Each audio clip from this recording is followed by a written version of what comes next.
So I'm going to start with announcements. First homework is getting started on WebAssign. It's due on Wednesday next week, the 3rd. Because we're running a little behind, I extended the due date for the second homework from Wednesday next week to Friday next week. I'll give you a few more days, just in case there's a little bit we don't manage to cover today. And then the second part of the homework, which will be on what we should be covering next week, will be due Wednesday the week after, on the 10th. We also have the quiz on chapter 1 on Monday that week, on the 8th. And lastly, there is this significant figures worksheet, which will also be due on Wednesday the 10th. You can pick it up today, but we aren't going to cover the material that is on the sheet until next week, Wednesday. I just thought I'd, have copies so you can grab it if you wanted to. I'll go over that in a little more detail next week. We will also have a lab next week on Wednesday, unlike this week where we didn't. Next week, we have a lab on Wednesday at 1 p.m. I'll make sure to post an announcement on Blackboard so you all can see. Any questions? Okay. Hopefully you're not having any trouble getting into WebAssign. If you are, just come by and ask. I'm happy to help you, walk you through the process.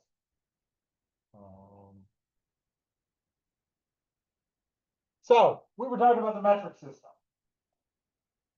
The metric system, there's an acronym for the metric system called the MKS system.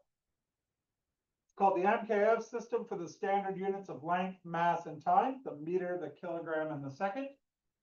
And this is to contrast it from, there's another version of the metric system called the CGS system that uses the centimeter, the gram, and the second.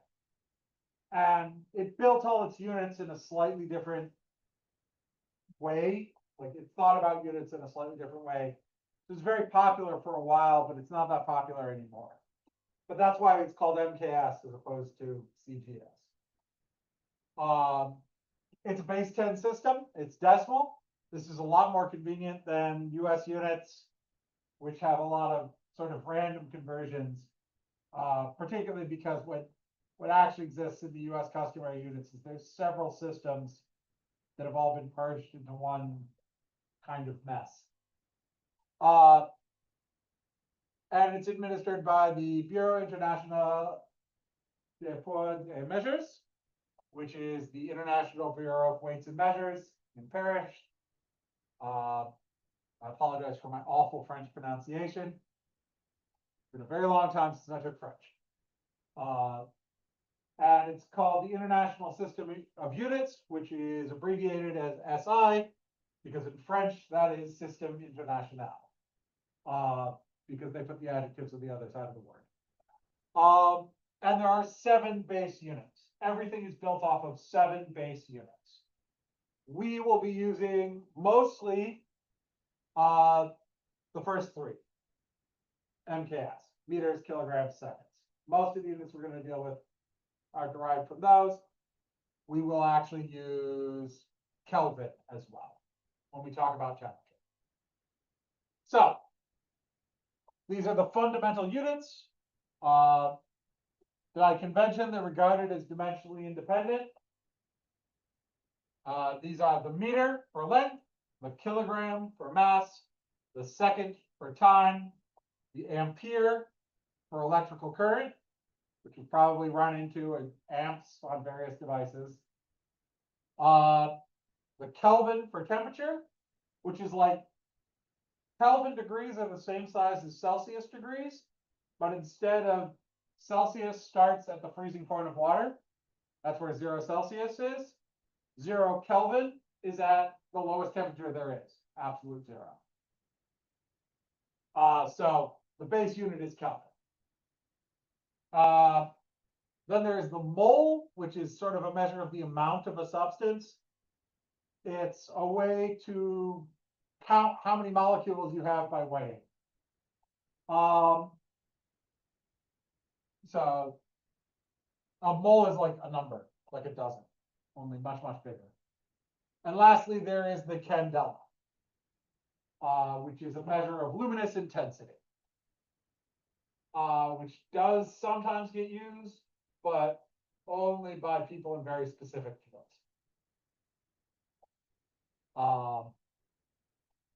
And I think the modern definition of the candela can actually be derived from the meter kilogram in second. I'm not 100% sure on that, because it's a sort of, it's not a unit I've ever really used, so I don't remember all the details on it.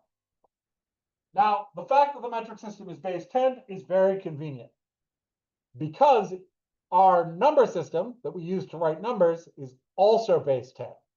And that means all the unit conversions in the metric system, or almost all of them, instead of having to multiply or divide by some random number and getting something out that's possibly kind of confusing,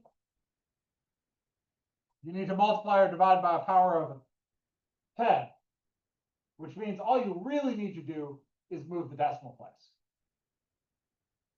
So metric conversions are all about moving the decimal place the correct direction. So it's a lot easier to multiply by 1,000 than it is to multiply by 5,280. That is a particularly egregious internal conversion factor in the British system.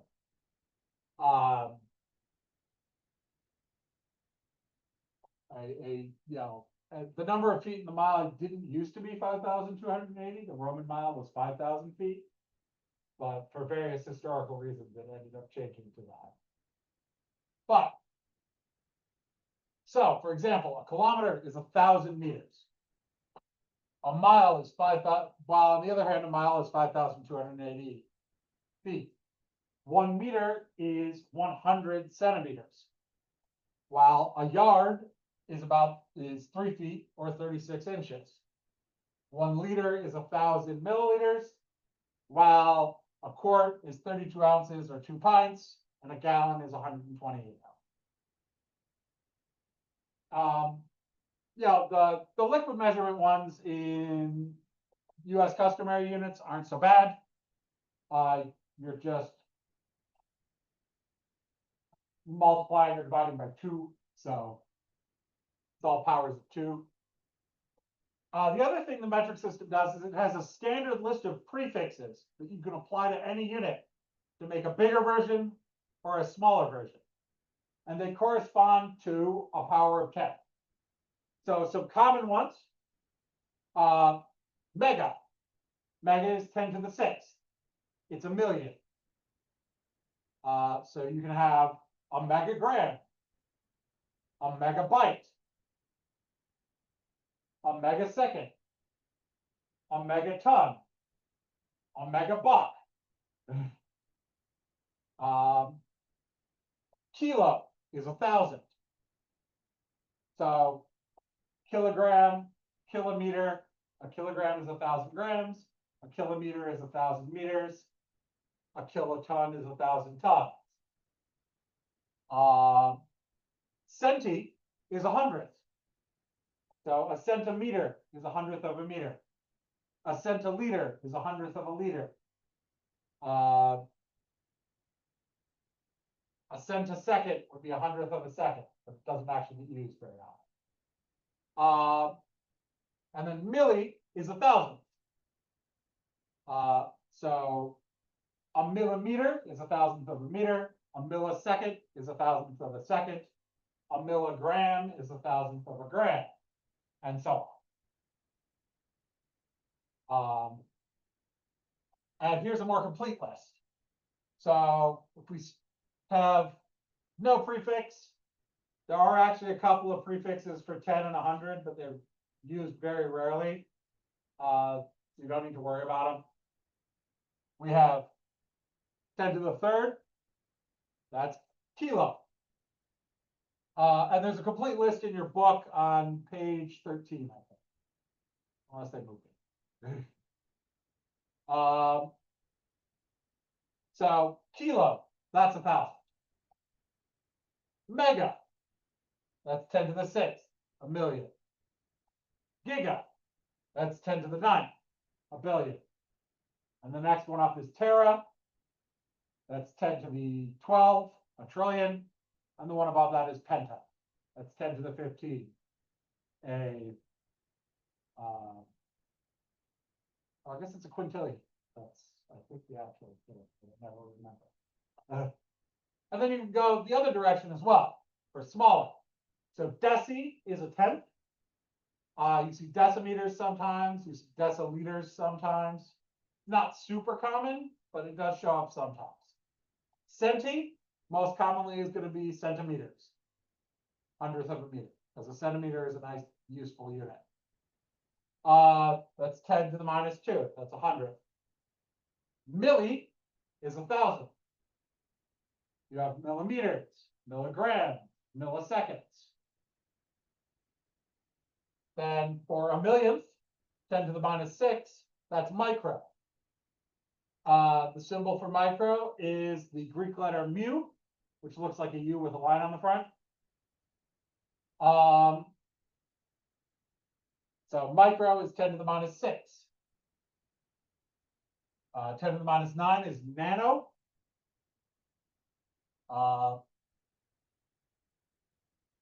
That is a billion. You have nanometers, nanoseconds. So for example, light travels about a foot in a nanosecond. At a nanometer scale, you may have heard of nanotech. That's technology on the scale of nanometers.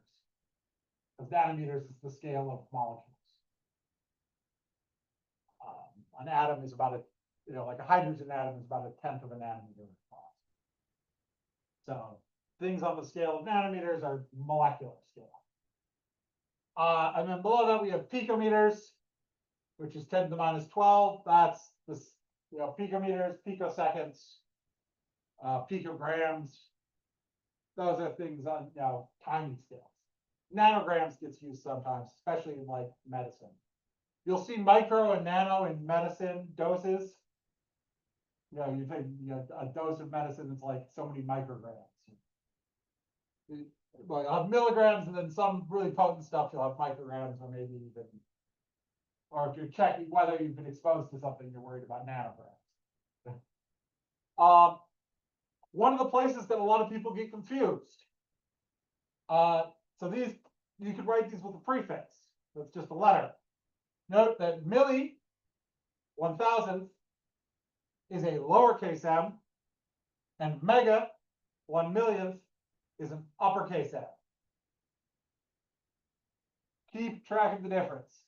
There is a problem on the homework where you could get confused and get it wrong. People get it wrong every semester. Like that's the thing you need to keep track of the difference of. So if you have a length that's 10 to the minus 3 meters, instead of writing 10 to the minus 3 meters, you can write 1 millimeter, which is just easier to think about.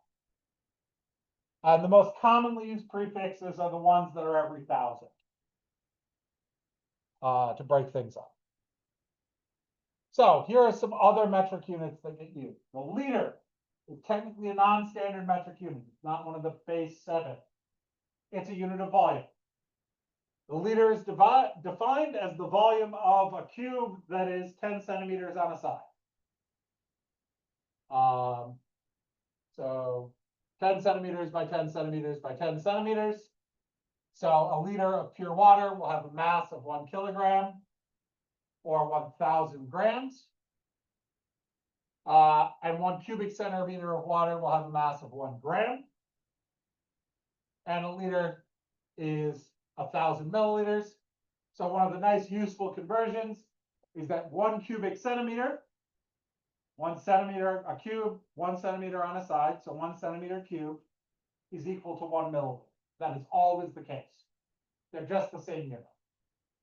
There's different names for the same thing. And for water, that'll have a mass of 1 gram.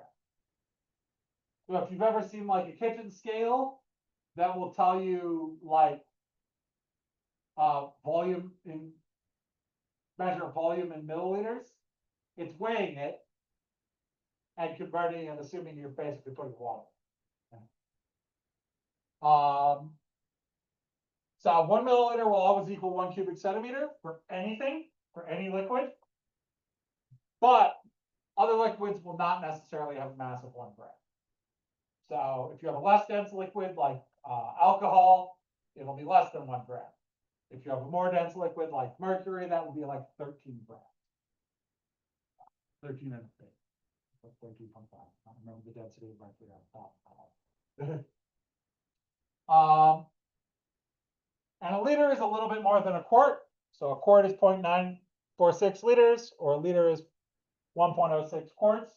You do not need to memorize any conversions between metric and US customary or imperial or whatever they're called. I will give you those conversion factors for tests and quizzes if you need them. But you do need to remember how to do the conversions within the metric system. I expect you to be able to do those. Because that's, understanding what the prefixes mean and just multiplying or dividing by a power of 10. So it's really just moving the decimal point. A kilogram. Oh yeah, this has a typo in it.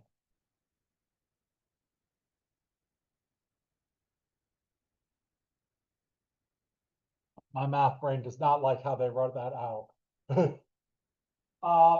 So a kilogram is about 2.2 pounds. And it's the weight of the water in a 10 centimeter cube. So that would have a volume of 0.1 meters cubed, which is 0.001 cubic meters, which is why I moved the cube outside the parentheses. Because the way it was written, it looks like it was 0.1 meters cubed, but it actually comes out to 0.1 meters cubed equals 0.001 meters cubed. It's a notation issue. It's a mistake from the book author and the way they wrote it out. I didn't like it. There's also a metric ton. The metric ton is the mass of a cubic meter of water. It's 1,000 kilograms. Nice round number. So 1 meter is 100 centimeters. So 100 centimeters cubes gives you 1,000,000 cubic centimeters. And 1,000 cubic centimeters is a liter. So there are 1,000 liters in 1 cubic meter of water. So each liter has a mass of 1 kilogram. So 1 metric ton is 1,000 kilograms. And that makes it a little bit bigger than the commonly used imperial ton, which is 2,000 pounds. Except there's also a long ton, which is 2,400 pounds, because there are way too many tons. I don't know why there are so many versions of the unit, the ton, but there are. But in general, if someone says a ton and they're talking about like American units, they mean 2,000 pounds. So the metric ton is a bit bigger than the imperial ton. But there does actually exist another ton that's called the long ton, because nothing can ever be simple. Now, if you only have the 7 basic units, well, you can't describe everything. You need to combine them to create units to describe more complicated situations. So we use derived units. We already used a few of these. For example, volume. Volume is length times length times length. It's a measure of length cubed. So units for volume are things like meters cubed, centimeters cubed. You can also have area. That's length by length, length times length. So that's going to be meters squared, feet squared, or square meters, square feet. And then you can have things like speed. That is length over time. So that's going to be meters per second, miles per hour, and so on.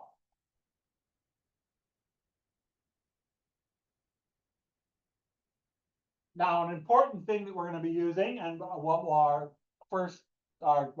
second lab will be about, is density, because our first lab will be about measurement. So density is a measure of mass per unit volume. How much stuff there is in a particular volume of material. So density is written with, you can use a capital D or you can use a rho. The textbook uses a rho. It's a lowercase Greek rho. I don't know what's going on here, but and it is equal to mass over volume. So that's mass over length cubed, because volume is length cubed. Now the typical units for density are grams per centimeter cubed or kilograms per meter cubed. Now it turns out, grams per centimeter cubed are the same as grams per milliliter as well.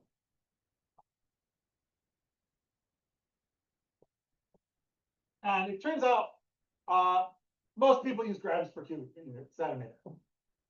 And this is because the numbers work out nicer. They're just like more practical numbers. So water has a density of 1 gram per cubic centimeter. Something like aluminum has a density of 2.7 grams per cubic centimeter. Iron is 7.8 grams per cubic centimeter. Gold is 19.3 grams per cubic centimeter. These are reasonable, easy to think about numbers. It turns out 1 gram per cubic centimeter, if you work out all the conversions, is 1,000 kilograms per cubic meter. Because cubic meters are really big. So if you were using these numbers with kilograms per cubic meter, that would be 2,700 kilograms per cubic meter for aluminum and 19,300 kilograms per cubic meter for gold. It's just not as convenient. So most of the time people use grams per cubic centimeter. The average density for the Earth as a whole is 5.5 grams per cubic centimeter for the solid portion of the Earth. So 1 gram per 1,000 kilograms. And if you want me to, I can do the conversion so you can actually see how that works out. You want to see that? Okay, I'll do it over here. So we have 1 gram per centimeter cubed. And we want to go from grams to kilograms. We'll do that first. So the unit conversions, the way you do unit conversions is you multiply by something that is 1. So 1 kilogram is equal to 1,000 grams.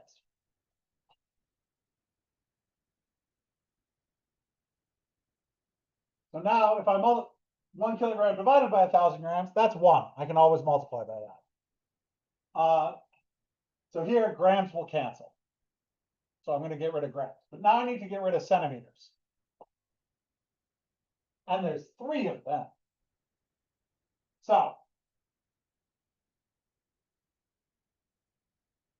for centimeters, 1 centimeter, 10 to the minus 2,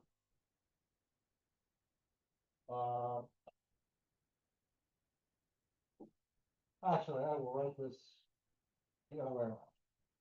100 centimeters is 1 meter. But I need to get rid of 3 centimeters. Because I have centimeters, centimeters, centimeters here, because it's centimeters cubed. So this gets cubed. So I have 1 gram per centimeter cubed. We have 1 kilogram per 1,000 grams. Grams cancel. And if I cube this, 100 cubed is 1 million over 1 meter cubed. So the centimeters cubes cancel. And then I have 1 million divided by 1,000, which gives me 1,000 kilograms per meter cubed.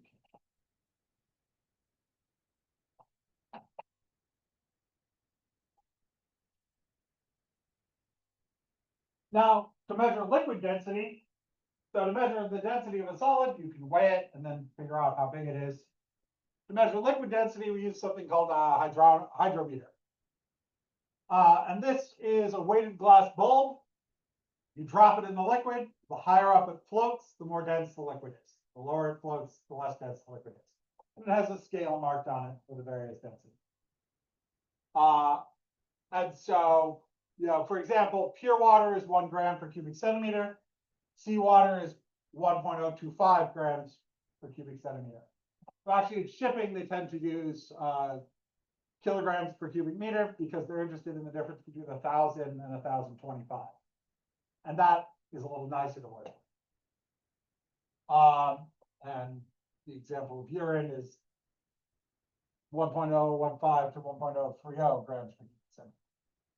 Now, hydrometers are used to test antifreeze in car radiators because the antifreeze, the ethylene glycol that is used as the antifreeze substance, has a different density than water. So the mixture will have a different density. And if you have too much water leaking into your antifreeze, diluting it, it won't work. So that's one of the ways you can test your antifreeze. That is not how I've actually used a hydrometer. This is what a hydrometer looks like. It's a weighted glass bulb. This thing is hollow. And it has a scale, and you read the scale off here. The denser the liquid, the higher it floats. What I've actually used a hydrometer for, the other common use of a hydrometer that someone is likely to run into, is you use it to figure out how much alcohol is in your beer after you brewed it. Because when beer brews, it converts sugar into alcohol, and sugars are more dense, makes the mixture more dense, and alcohol makes the mixture less dense. So the change in density from start to finish, you can use to calculate how much alcohol you have in your drink. You can also use this to measure the alcohol content of like liquor. For beer, you have to do the change in density thing. For liquor, you can actually just take the density straight because there's not much else in it. It's going to change the density, primarily the alcohol. But for beer, there's a lot of other stuff in beer.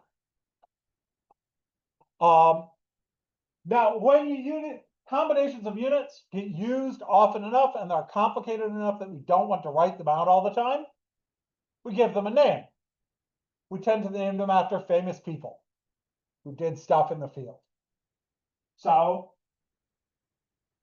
when we talk about force is something we have to deal with all the time with things. That is a kilogram meter per second squared. No one wants to write out kilogram meter per second squared over and over and over. So we give it a name. It's a Newton, after Isaac Newton. Energy is a kilogram meter squared per second squared. That is named a joule, after Joule, who did some of the early studies of energy and heat. And then a kilogram meter squared per second cubed is a measure of power, and that we call a watt, after James Watt, who improved the steam engine, sold it very well. And is also one of his other names to claims to fame is inventing a unit for power. He invented the horsepower, which is why horsepowers don't really correspond very directly to the power of a horse, because it was invented to sell steam engines. Now, conversion factors are how we convert from one unit to another, how we relate one unit to another. We can convert from British to metric, like inches to centimeters, or we can convert within the same unit system, like from kilograms to grams, like I did over here. So we use conversion factors. There's a bunch of them listed on the back cover of the book. For quizzes, I will give you a list of them that you need. Like here's an example. I have here things like 1 horsepower is 746 watts. 1 hour is 3,600 seconds. So 1 inch is equal to 2.54 centimeters.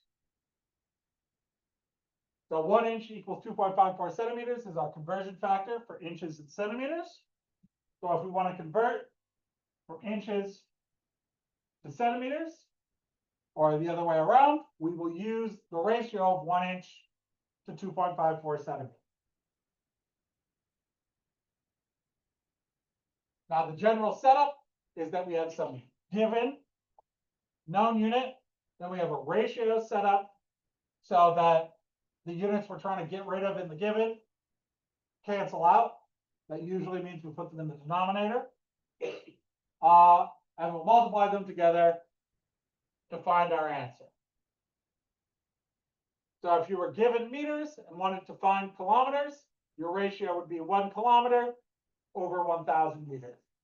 And the general idea is that the thing you're multiplying by needs to have, the top and bottom need to be equal to each other, because you're just multiplying by 1. You can always multiply something by 1 without changing it. So to convert between units, we multiply by a very specially designed thing that is equal to 1. And if you take chemistry, you'll be doing tons of this sort of stuff, because they use unit conversions that look like this, and then they do a bunch of other things that look exactly the same mathematically. You multiply by ratios.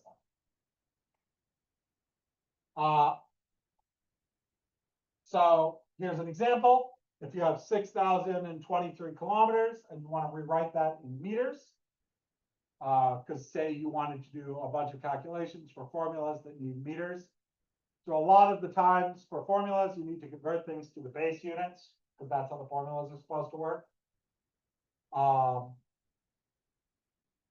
So your ratio here will be 1,000 meters over 1 kilometer.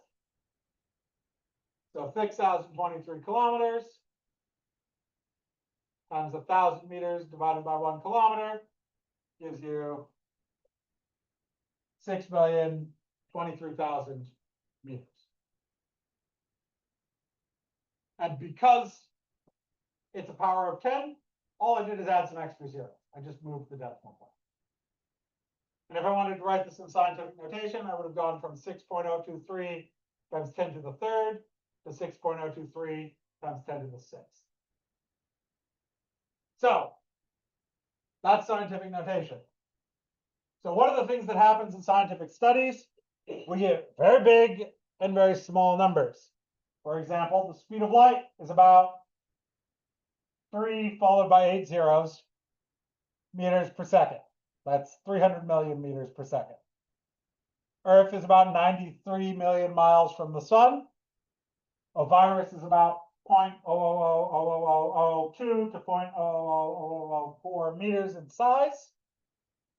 And a hydrogen atom is about 0.0000000, I think that's the right number of zeros, 1 meter in diameter. There are 9 zeros here before the 1. And so these are awkward to write. They take up a lot of room on the page. And most of that is these zeros that don't really do anything, just tell you how big or small the number is. And then they're hard to read because of all the zeros. So a solution for this is what's called scientific notation. So one of the solutions you can use with the metric system, you can write numbers using the prefixes to get bigger and smaller things, but you can also use scientific notation. So in scientific notation, a number is expressed as a product of a small number and a power of 10. And small number here is a number between 1 and 10. A number with one digit before the decimal point. This makes the number shorter and easier to write, and because our number system is based on powers of 10, it's easy to convert back to decimal notation. It all boils down to moving the decimal point around. And then when you need to do conversions, multiplying by powers of 10 is just adding or subtracting numbers to that power of 10 at the end. So, for example, 1 million is 10 times 10 times 10 times 10 times 10 times 10. 10 multiplied by itself 6 times, so it is 10 to the 6th power. Well, notice there are 6 zeros here. 1 over 1 million is 1 over 10 to the 6th, which is 0.00001, which is 10 to the minus 6. And notice the decimal point here is 6 places from behind the 1. So positive powers of 10, big numbers. Negative powers of 10, little numbers. So here are some examples of things expressed in scientific notation. 247 is 2.47 times 10 to the 2. So this, if you want to be technical about it, this portion of the number is called the mantissa. You don't need to know this. And then this is the exponent of the power. But if you do computer science stuff, you may have heard of floating point numbers. If you ever do computer science stuff, floating point numbers is how they use scientific notation in computers to express potentially really big or really small numbers. But here, so we have 2.47 times 10 to the 2. Here we have 186,000. That would be 1.86 times 10 to the 5. See how all of these numbers have exactly one digit before the decimal point. That's what you're going to try and do. That's the right form for scientific notation. There are other forms of compressed notation. There's an engineering notation. So if you have a calculator, you may have seen an option for scientific and SCI and ENG. Engineering notation is limited to powers of 10 to the 3rd. So 10 to the 3, 10 to the 6. It's like dividing it at the commas. Here we have 4,705,000. That's 4.705 times 10 to the 6. Here we have 0.025. That would be 2.5 times 10 to the minus 2. So the general idea is to figure this out, you move the decimal point. Every time you move the decimal place 1 to the left, you have to add 1 to the power of 10. So 1, 2, 10 to the 2. 1, 2. Every time you move to the right, you subtract 1 from the power of 10. This gives you 10 to the minus 2. If there's no power listed, that's 10 to the 0. So the way you can undo this is move so that this power goes to 10 to the 0. Or, you just go the opposite direction. So here we have 0.0000408. So we move 1, 2, 3, 4, 5. That's 4.08 times 10 to the minus 5, because we moved 5 places to the right, so that's minus 5. And then we have here 0.0000010. That's 1, 2, 3, 4, 5, 6, 7 That's 1.0 times 10 to the minus 7.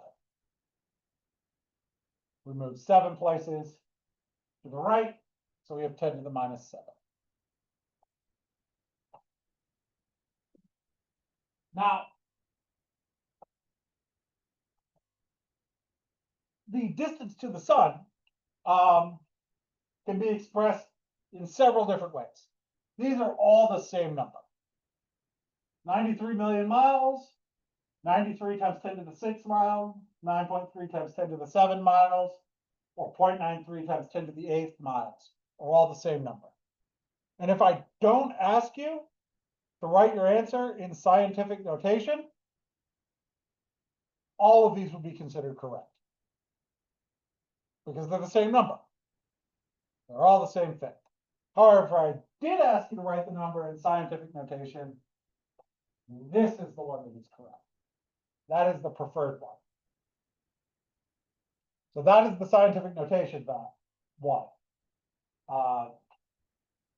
This would actually be engineering notation. Because you see it's a multiple of 3, 6. But if I asked you for scientific notation, that would be the one I would use. If I didn't, doesn't matter. They're all correct.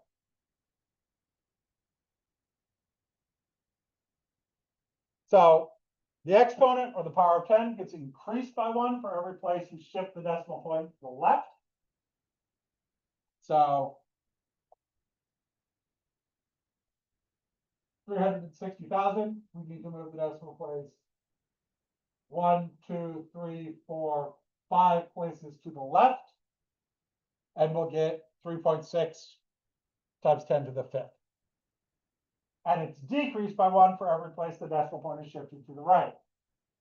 So here, 0.0694, we go 1, 2 places to the right, and we get 6.94 times 10 to the minus 2.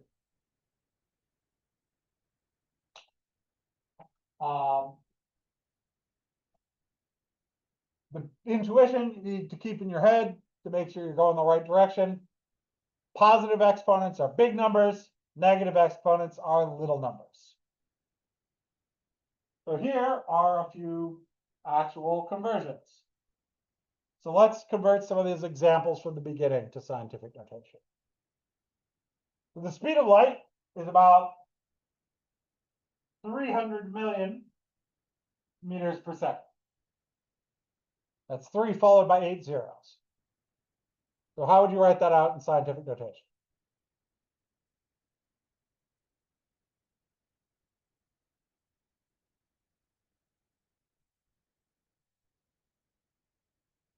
Well, we need to move the decimal place 1, 2, 3, 4, 5, 6, 7, 8 places to the left. So that is 3 times 10 to the 8th meters per second.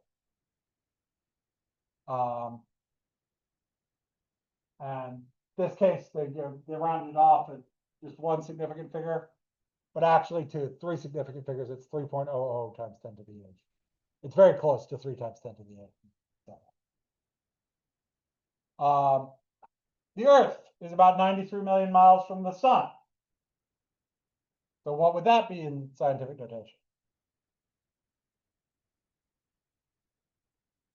That's not quite scientific notation. You need to do one more step. So it would be 9.3 times.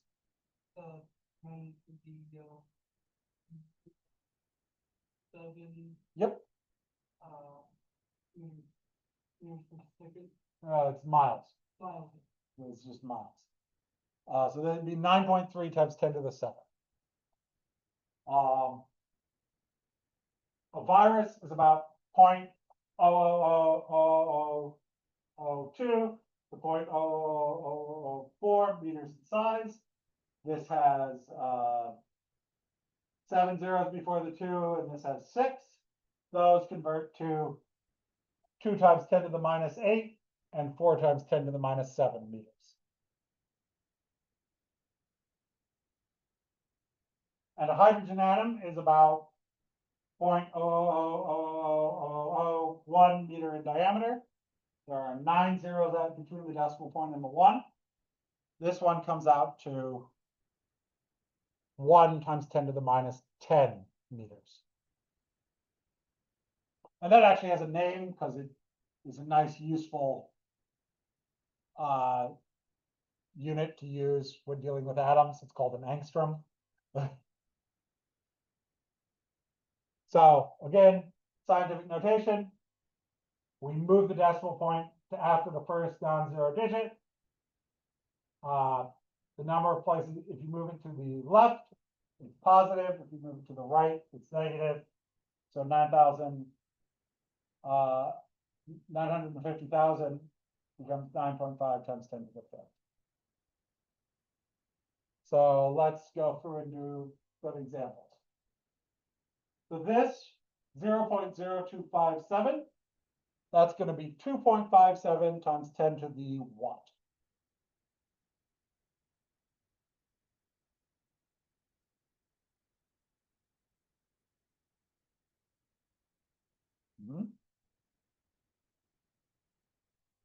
Yep.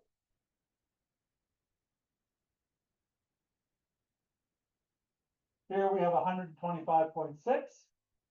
That will come out to be 1.256 times 10 to the what?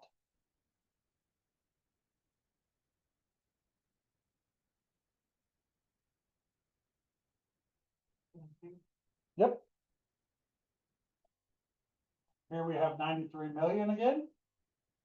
This is 9.3 times 10 to the 7. Because we have to go 7 places to the left. Here we have negative 65,800. So could anyone convert this to scientific notation?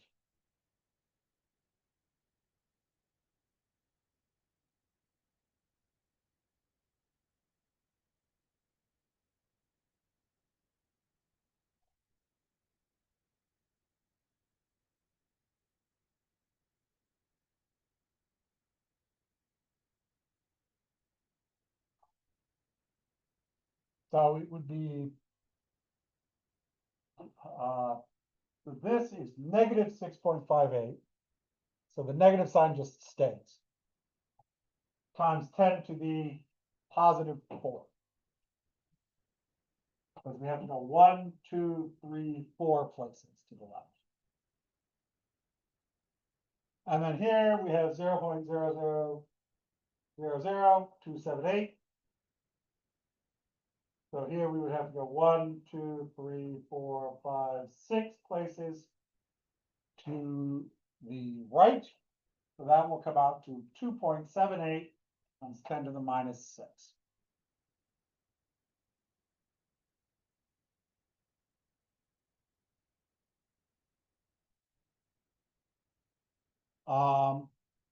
And we can do the opposite. 2.57 times 10 to the 2 goes to 257. 1.25 times 10 to the minus 7 will go to 0.000000125. There are 6 zeros here before the 125. 7 if you include the one before the decimal point. 9.3 times 10 to the minus 4 is 0.00093. And here we have an interesting one. This is 6.58000 times 10 to the 4.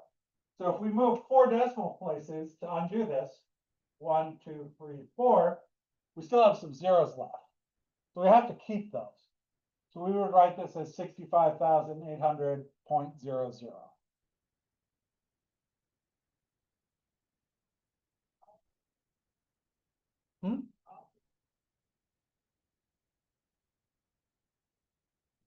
Yes. So here all these zeros have to stay because they're telling you how accurate this measurement was. Like we know to this much, this many significant figures, which is, well, we'll get to significant figures next time. But that's why you have to keep those zeros, because they give you information about how precise the measurement was. Because if you didn't have those zeros, it would, imply that it was a much less precise measurement. And then we have 2.78 times 10 to the minus 1. That is one space to undo this. We have 0.278.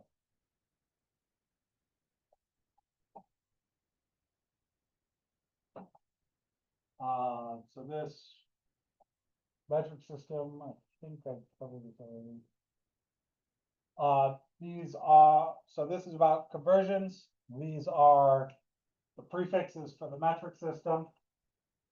You'll notice they all have powers of, they're all 1 times the power of 10.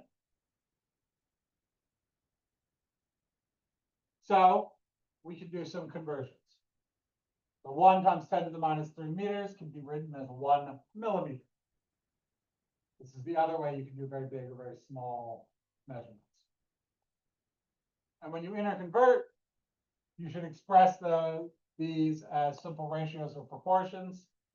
So if you wanted to interconvert between millimeters and meters, these are the 4 possible ratios you could write out. You could have 1 meter is 10 to the 3rd millimeters, 1 millimeter is 10 to the minus 3 meters, or both of those flipped. 1 times 10 to the minus 3 meters over 1 millimeter and 10 to the 3rd millimeters over 1 meter. All of those ratios equal 1. I will tend to use the ones where you have 1 meter and then, well, no, we have 1 millimeter and then the power of 10 for the meters. I try and use those because those are the ones that are in the table in your book. I won't always remember, but that's what I'll try and do. Here's the example for centimeters. You can either have that 1 meter is 10 to the 2 centimeters, or 1 centimeter is 10 to the minus 2 meters. And you can flip them as well. Again, these all equal 1. So looking at these, we wanted to write 2 ratios for the interconversion of meters and picometers. So 10 to the minus 12 meters. It would be 1 meter is, 1 picometer is 10 to the minus 12 meters, or 1 meter over 10 to the 12 picometers. Our 2 ratios. Here, if we wanted to go between meters and micrometers, micrometers is here. That's 10 to the minus 6. So 1 meter, 1 micrometer is 10 to the minus 6 meters, and 1 meter is 10 to the 6 micrometers. And if you're interconverting metric prefixes, you simply need to multiply by the ratio. So if you were going to do 6,023 kilometers as meters,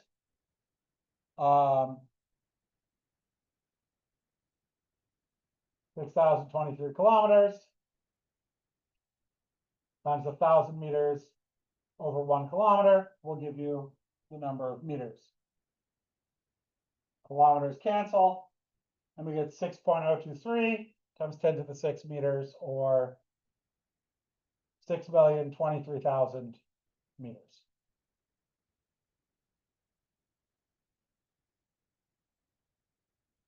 Here, if we had 1.6 times 10 to the minus 7, we have something written nicely in scientific notation, millimeters, and we want to convert to micrometers. So here, to go from millimeters to micrometers, we don't have a natural conversion between milli and micro. You might know what it is, but you don't necessarily know it off the top of your head. So what you can do is you can go from millimeters to meters, and then from meters to micrometers. You can always step to the base unit and then back to the other unit. So here, we'll start by going from millimeters to meters, and then we'll do micrometers. We'll go from meters to micrometers. So we have 1.6 times 10 to the minus 7 millimeters. First, we'll convert from millimeters to meters. 1 meter is 1 times 10 to the third millimeters. I would have done it with the other one. That's 10 to the minus 3 millimeters is 1 meter, but it doesn't matter. So we're dividing 1.6 times 10 to the minus 7 by 1 times 10 to the minus third. The way you multiply and divide numbers written in scientific notation is, well, you multiply or divide the front parts, and then you add, if you're multiplying, you add the powers. If you're dividing, you subtract the powers. So here we have 1.6 times 10 to the minus 7 millimeters times 1 meter over 10 to the third millimeters. The millimeters will cancel. So this is 1 times 10 to the third. So we'll do 1.6 divided by 1. That's 1.6. And then 10 to the minus 7 we'll take minus 7 and we'll subtract 3 from it because we're dividing by 10 to the 3. So 10 to the minus 7 minus 7 minus 3, this will be 10 to the minus 10 meters.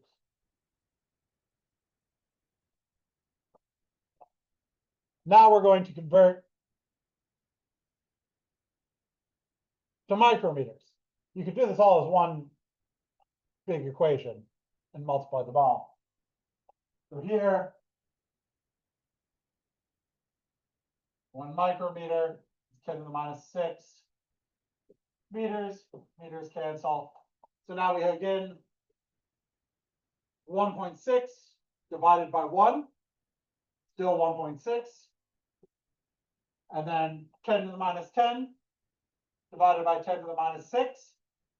We'll take 10 to the minus 10 and subtract negative 6.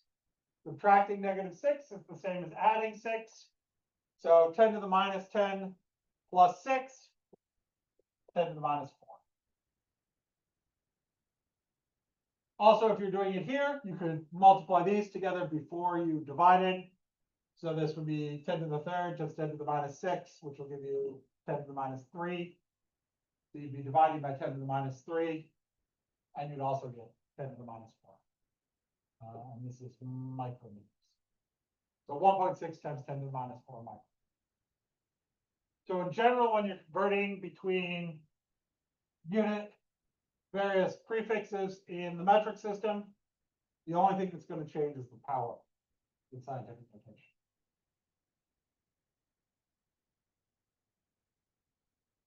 So here are a few problems. We have 2,057 grams. We want to rewrite that in kilograms. So 1 kilogram is 1,000 grams. So what is 2,057 grams as kilograms?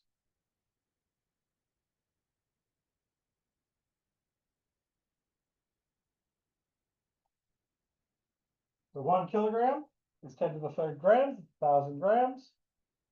So we divide that by 1,000 and we get 2.057 kilograms.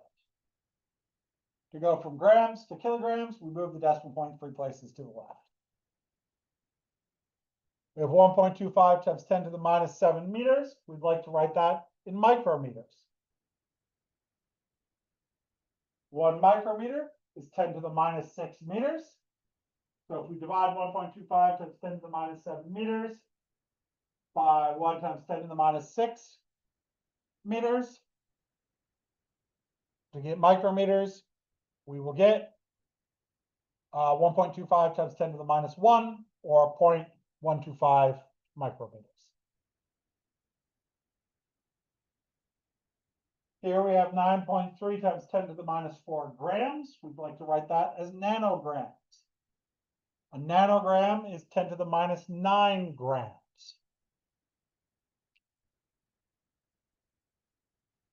So 9.3 times 10 to the minus 4 divided by 10 to the minus 9. We're going to subtract negative 9 from negative 4. That's the same as adding 9. So 9.3 times 10 to the 5 nanograms. Question? All right. 6.58 times 10 to the 4 meters as kilometers. Well, 1 kilometer is 10 to the 3rd meters. So if we divide 6.58 times 10 to the 4 meters by 10 to the 3rd meters,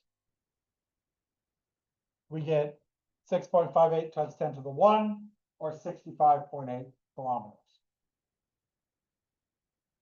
And lastly, we have 2.78 times 10 to the minus 1 grams as milligrams. 1 milligram is 10 to the minus 3 grams. So that we divide by 10 to the minus 3, we divide by, so we subtract negative 3 from minus 1, which becomes positive 2. 2.78 times 10 to the 2 is 278 milligrams.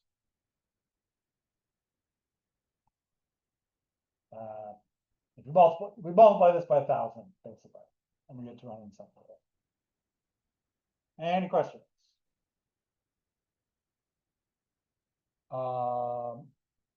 Now we can do the same thing between units that are not the same system. So like between imperial and metric. So for example, 1 inch is 2.54 centimeters. This is not going to come out nearly as nice. So 65 inches is 2.54 centimeters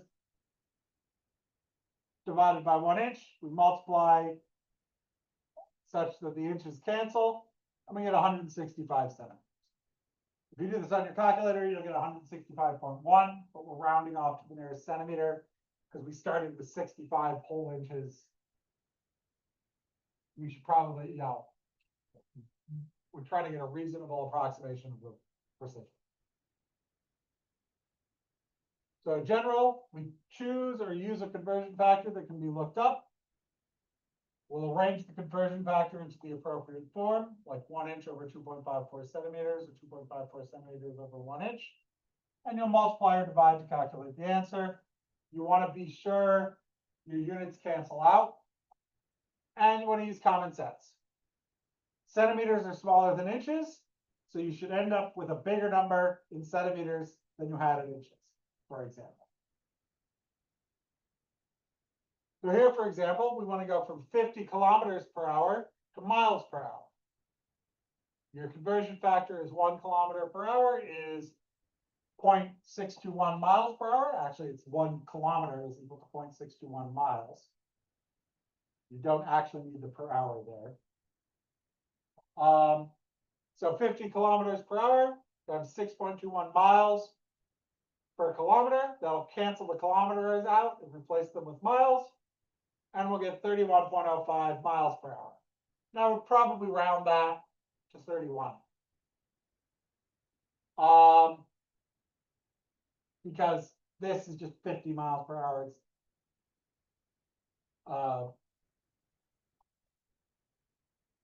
So the goal is to make the units you're trying to get rid of cancel. We can also go the other way around, from 50 miles per hour to kilometers per hour. And there's 2 possible conversion factors. We can say that 1 kilometer is 0.621 miles, or 1 mile is 1.61 kilometers. And usually, you'll only be given one of those, because it's easy to go from one to the other. 0.621 is just 1 over 1.61. If you just divide 1 by one of those values, you'll get the other one. So you can do this 2 ways. You can go 50 miles per hour times 1 kilometer over 0.621 miles. So divide by 0.621 and get 80.5 kilometers per hour. Or you could multiply by 1.61 over 1 mile. So 50 miles per hour is 1.61 kilometers over 1 mile. Multiply by 1.61 and also get 80.5 kilometers per hour. You get the same result either way. Usually your reference will only have one conversion factor, so use the one you have. And here's the math with the cancellation. And if you have to do multiple steps, like we did before, you can do multiple steps to convert. So if you wanted to go from inches to meters, but you only knew the conversion factor from inches to centimeters, not the one from inches directly to meters, like me on an average day, I remember the one from inches to meters. I don't remember what the conversion factor from inches. I remember the one from inches to centimeters. I don't remember the one from inches to meters. So your starting value, if you had 22 inches, you multiply that by 2.54 centimeters over 1 inch. So first you convert to centimeters, and then you convert from centimeters to meters. 1 meter is 100 centimeters. So you then divide by 100. So 22 inches times 2.54 will give you 56 centimeters. Then we divide by 100 and we get 0.56 meters.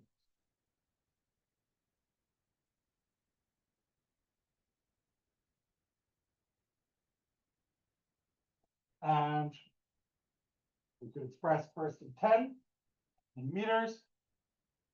We're at 10 yards. Times the conversion factor from yards to meters. A yard is 0.914 meters. So 10 yards times 0.914 meters will give us a result of 9.14 meters. And here we have a road. It is 4,843 meters high. It's in Peru. And we want to figure out what that would be in feet. Well, there are 3.28 feet per meter. So 4,843 meters times 3.28 feet per meter gives us 15,885 feet above sea level, which is 1,775 feet higher than the top of Pikes Peak. It's really high.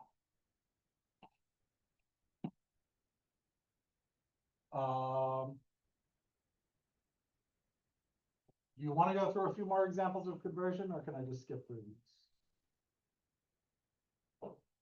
I think I'll just skip through them because we've done a bunch of them. But here, we're going from millimeters to micrometers. I think we did something like this. And I have the other possible way of writing it. The main thing is they set things up so units cancel and go through meters. So we get 1.6 times 10 to the minus 4 micrometers. Pretty sure we did this. And if we were doing the same thing for picometers, we get 1.6 times 10 to the 2 picometers, or 160.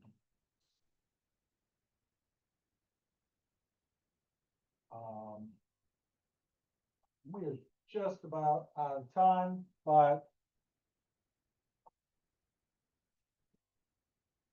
so I will just go through the calculations for these. So we'll be on the right schedule for next week. So 1.25 meters converting to nanometers. A nanometer is 10 to the minus 9 meters. So 1.25 meters times 1 nanometer divided by 10 to the minus 9 meters is 1.235 times 10 to the 9 nanometers, because we're dividing by 10 to the negative 9, which is the same as multiplying by 10 to the positive 9.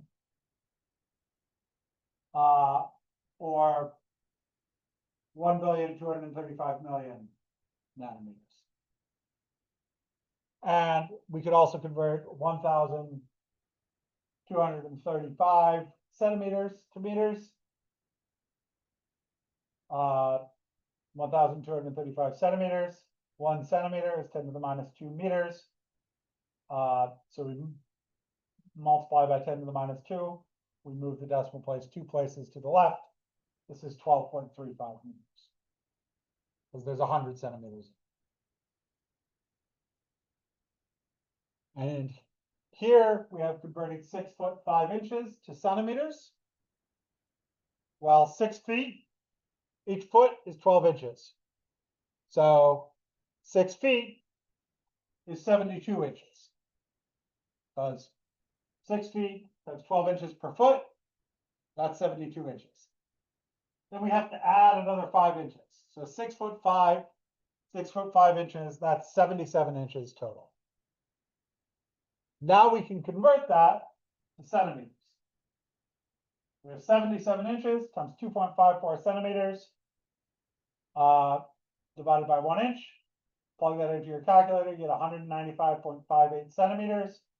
However, I would round this off to the nearest centimeter to be close to the precision of, inches. And we had 124 nanometers to centimeters.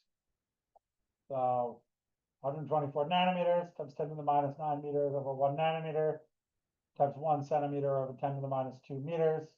You get 124 times 10 to the minus 7 centimeters. Or 1.24 times 10 to the minus 5 centimeters, or that. And 3.45 kilometers to millimeters. 3.45 kilometers is 10 to the third meters over 1 kilometer times 1 millimeter over 10 to the minus third meters, which gives you 3.45 times 10 to the 6 millimeters, or 3,450,000 millimeters. Good. That is where I wanted to get to. That is it for today. These slides will be up on Blackboard with the recording. I mean, they're already up there, but I think I made a few changes, so I might need to re-update. But I put the individual slides for each day up with the recordings, so you'll be able to see them there. Have a nice day. I'll see you all next week. I will not see you on Monday next week because it is a holiday. Oh, and there is this significant figures worksheet that you can take if you want to work on it, but we haven't covered the material yet. So you don't have to take it if you don't want to. Yeah.